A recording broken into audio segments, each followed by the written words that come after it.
un chat qui défie la mort grâce au café, des bus qui carburent au café, ou encore des décas pas si décaféinés que ça. What the hell are you talking about? Cette vidéo risque bien de vous surprendre et je vous propose qu'on commence tout de suite avec le premier fait improbable sur le café.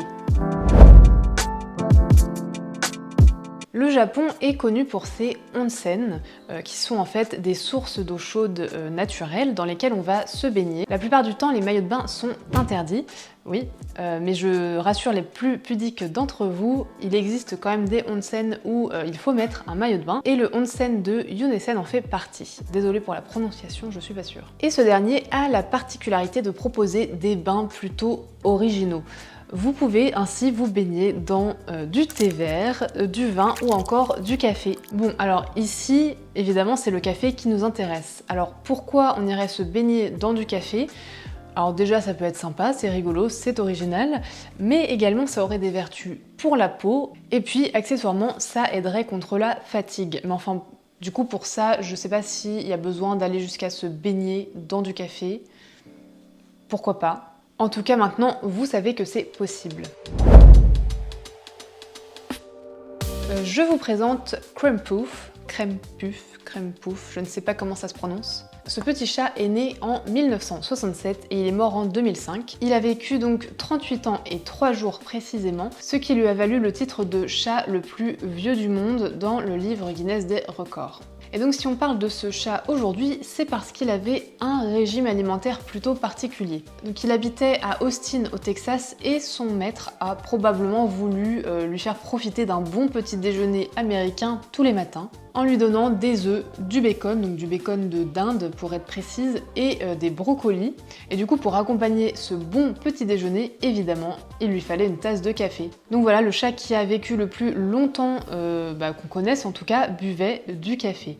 Il lui arrivait même de boire de temps en temps du vin, donc du coup je ne sais pas quel aliment aura le plus eu d'impact sur sa longévité. On ne peut pas vraiment dire que ce soit spécifiquement le café, mais peut-être. Mais en tout cas, si vous avez un chat, ne lui donnez pas de café sous prétexte que le chat qui a vécu le plus longtemps en buvait. En vrai, je ne crois pas qu'il y ait une étude qui ait spécifié que le café allongeait la vie des chats. Et puis au contraire, ça pourrait bien être nocif pour lui, donc voilà, je ne veux pas être mêlée à quoi que ce soit. Donc ne donnez pas de café à votre chat, s'il vous plaît.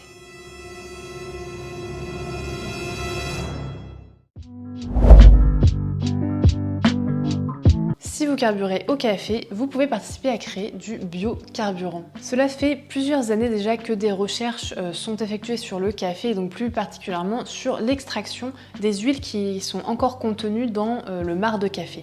À Londres, des bus roulent même déjà en partie avec du café, puisque l'entreprise Biobin a créé, en partenariat avec Shell, un biocarburant composé à 20% de cette huile de café. Et ici, on parle bien du café utilisé, du marc de café, qui normalement est un déchet. Cette même entreprise a récemment lancé également un produit appelé Inficaf, sans doute pour Infinité Café, je ne sais pas, quelque chose comme ça, qui pourrait apparemment se substituer à de nombreux matériaux synthétiques beaucoup plus polluants, utilisés dans de nombreuses industries. Le marc de café qui est recyclé et traité donc par l'entreprise pourrait se retrouver dans du bioplastique par exemple. Bref, je trouve ça fou et plutôt top en fait de pouvoir recycler comme ça des déchets qui sont produits par notre consommation de café, d'autant plus quand on sait qu'il y a seulement 2% de ce que produit un caféier qu'on va utiliser et tout le reste on le jette puisque on jette la baie qui contient les grains de café, enfin on ne l'utilise pas, pareil donc le grain de café finalement il finit en poudre à la poubelle et c'est vraiment que 2% de tout ça qu'on récupère et qu'on utilise.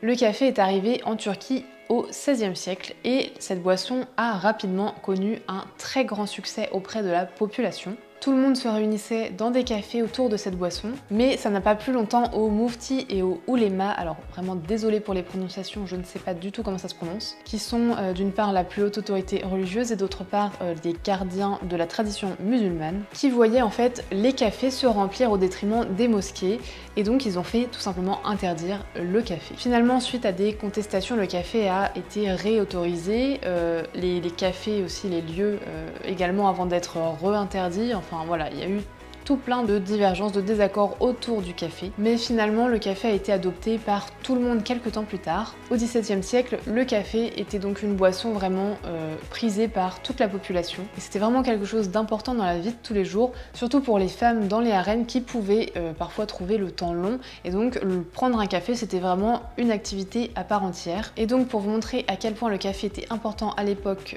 en Turquie, les femmes étaient autorisées à demander le divorce si leur mari ne leur procurait pas suffisamment de café. Chérie, il n'y a plus de café.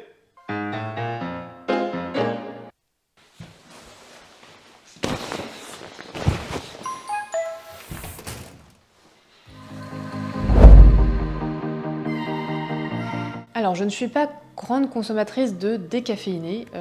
En fait, ça m'arrive peut-être une fois ou deux par an, par pur hasard, mais vraiment sinon j'en consomme pas. Alors c'est peut-être pour ça que je n'étais pas au courant de ce que je vais vous dire, mais en même temps je ne suis pas sûre que tout le monde soit vraiment au courant de ça, alors je vous partage cette petite info. Le déca contient de la caféine. Pardon? Caravistouille. Bon, il en contient clairement pas autant que le café classique, mais il en contient quand même. En fait, les cafés décaféinés, comme le nom l'indique, ont subi un processus spécifique pour retirer la caféine des grains. Ce ne sont donc pas des cafés qui naturellement ne contiennent pas de caféine, même si j'ai vu en faisant quelques recherches pour cette vidéo que ça existait, donc j'en ferai probablement une prochaine vidéo. En fait, les décas sont des cafés qui, avant la torréfaction, donc quand c'est encore des petits grains verts, donc ces cafés sont soumis à de la vapeur pour les faire gonfler, pour qu'ensuite on puisse plus facilement retirer les molécules de caféine en fait des grains, soit avec un solvant, soit avec du CO2 ou de l'eau. Et le truc c'est que ça n'enlève pas 100% de toute la caféine, il reste forcément des petits résidus de caféine dans les grains, ce qui fait qu'en moyenne on arrive à retirer environ 97% de caféine des grains de café. Donc vous allez me dire, il reste vraiment pas grand chose en fait en caféine dans les décas, mais quand même, apparemment c'est quand même conseillé de ne pas en prendre avant de dormir parce que ça peut tout de même avoir un impact sur votre sommeil, surtout si vous êtes un petit peu plus sensible à la caféine que d'autres personnes. Voilà, cette vidéo est maintenant terminée, j'espère qu'elle vous aura plu. Si c'est le cas, n'hésitez pas à mettre un petit pouce, à vous abonner à la chaîne. Et si vous avez également d'autres anecdotes sur le café, d'autres faits improbables comme ça, eh bien n'hésitez pas à les mettre en commentaire, j'irai lire tout ça. Moi je vous dis à très vite pour une prochaine vidéo café.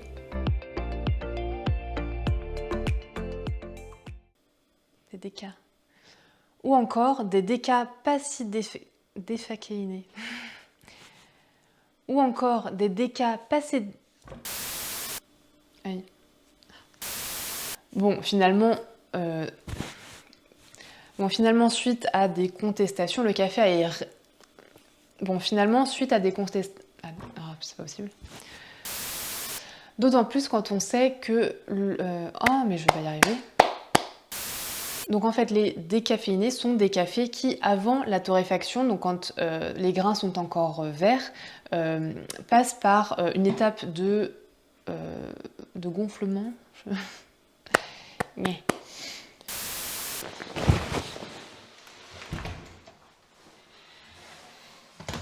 Je dois pas regarder la caméra, moi. Non. Je regarde la caméra à chaque fois. Attends.